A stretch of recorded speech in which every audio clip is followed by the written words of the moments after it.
Breaking news. Hyderabad కూకట్పల్లిలో car బీభత్సం సృష్టించింది. వివేకానంద నగర్లో సడన్ గా బైకులపైకి దూసుకెళ్లింది కారు. ఒకసారి విజువల్స్లో చూడొచ్చు. కారు ఒక్కసారిగా అదుపు తప్పి వరుసగా 2 బైకుల్ని ఢీకొట్టి ఎదురుగా వస్తున్న ఆటో పైకి దూసుకెళ్లింది. ఆ తర్వాత టిఫిన్ సెంటర్లోకి దూసుకెళ్లింది. బైకులపై ఉన్న 4గురికి తీవ్ర గాయాలయ్యాయి. ప్రమాద సమయంలో కారులో ఎవరు ఉన్నారు, కారు అదుపు తప్పడానికి కారణాలేంటి అని పోలీసులు ఆరా తీస్తున్నారు. బిగ్ టీవీ స్క్రీన్ పైన ఎక్స్క్లూజివ్గా మీరు విజువల్స్ చూస్తున్నారు. కూకట్పల్లిలో ఈ కారు బీభత్సం సృష్టించింది. వివేకానంద నగర్లో సడన్గా ఒక్కసారిగా బైకుల మీదకి కారు దూసుకెళ్ళింది. ఒకసారి ఆ విజువల్స్ మనం డీటెయిల్గా చూడొచ్చు. సో ఈ లెఫ్ట్ సైడ్ ఉన్నటువంటి రోడ్లో ఆ కారు ముందు ప్రయాణం స్టార్ట్ చేసింది. ఒక్కసారిగా బైకుల పైకి దూసుకెళ్ళింది. సో చూడొచ్చు, ఆ ముందు వెళ్తున్నటువంటి 2 బైకులను ఢీకొట్టింది. అక్కడి నుంచి ఆపోజిట్ రోడ్లోకి వెళ్ళి ఆటోను ఆ బైకును ఢీకొట్టుకుంటూ ఒక హోటల్లోకి దూసుకెళ్ళింది కారు. ఒక్కసారిగా అందరూ అక్కడ దిగ్భ్రాంతికి గురయ్యారు. ఏం జరుగుతుందో అర్థం కాని పరిస్థితి ఒక్కసారిగా అక్కడ చూడొచ్చు. అంటే డ్రైవింగ్ రాని వాళ్ళు డ్రైవ్ చేస్తున్నారా, ఎందుకు ఒక్కసారి అంత అదుపు తప్పింది? ఇటు నుంచి ప్రయాణం చేయాల్సినటువంటి కారు ఇక్కడ అదుపు తప్పి అంతే వేగంతో అటువైపు అవతల రోడ్లోకి దూసుకెళ్ళి లోపల ఒక హోటల్లోకి దూసుకెళ్ళింది. సో ఎవరు డ్రైవ్ చేస్తున్నారు?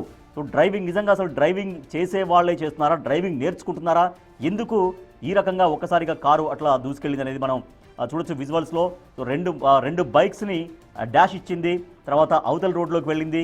అక్కడ ఎక్కడెక్కడ మొత్తం దిగ్భ్రాంతికి గురయ్యారు. ఏం జరుగుతుందో అర్థం కాని పరిస్థితి. ఒకసారి విజువల్స్ చూస్తే మనకు కూడా అప్పటిదాకా సాఫీగా ఉన్నటువంటి రోడ్లో ఒక్కసారిగా ఒక బీభత్సం మనకు కనిపిస్తుంది. ఏం జరుగుతుందో అక్కడ ఎవరికీ అర్థం కాలేదు. స్పాట్లో ఉన్నటువంటి వాళ్ళంతా ఒక్కసారిగా షాకింగ్కి గురయ్యారు. సో కారు అక్కడ అదే మనకు వైట్ కార్ మనకు కనిపిస్తుంది ఆ బాక్స్లో. ఆ కారే బీభత్సానికి కారణమైంది. సో ఈ లెఫ్ట్ సైడ్ రోడ్లో వెళ్తూ ఉన్నటువంటి కారు ఒక్కసారిగా ఆ ముందు ప్రయాణిస్తున్నటువంటి ఆ 2 బైక్స్ చూడండి. సో ఆ 2 బైక్స్ని ఢీకొట్టింది.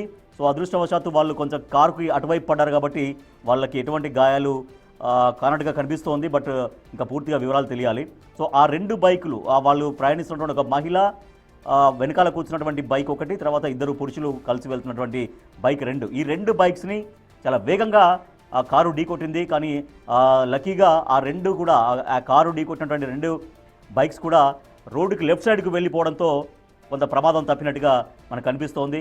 కానీ అదే ఆ వేగాన్ని చూడండి, 2 బైక్స్ను ఢీకొట్టిన తర్వాత ఆ కారు ఆ 2 బైక్స్ పక్కకి వెళ్ళిపోయిన తర్వాత అదే కారు మళ్ళీ ఆపోజిట్ రోడ్లోకి దూసుకెళ్ళింది. అక్కడి నుంచి ఒక కారు వస్తుంది, అక్కడి నుంచి ఆటో వస్తుంది. ఆ 2 ఆటో కారు మధ్యలో నుంచి వెళ్ళిపోయింది కాబట్టి కొంత ప్రమాదం తప్పింది. నేరుగా ఒక టిఫిన్ హోటల్లోకి దూసుకెళ్ళి అక్కడ కారు ఆగిపోయింది. సో ఈ ప్రమాదానికి గల కారణం ఏంటి? మన రైట్ సైడ్ బాక్స్లో కూడా ఫ్రంట్ నుంచి మనం వ్యూ చూస్తున్నాం. ఇదేమో బ్యాక్ నుంచి, అంటే కారు బ్యాక్ నుంచి ఈ వ్యూ చూస్తున్నాం. రైట్ సైడ్ బాక్స్లోనేమో కారు ఫ్రంట్ నుంచి ఆ వ్యూ చూస్తున్నాం.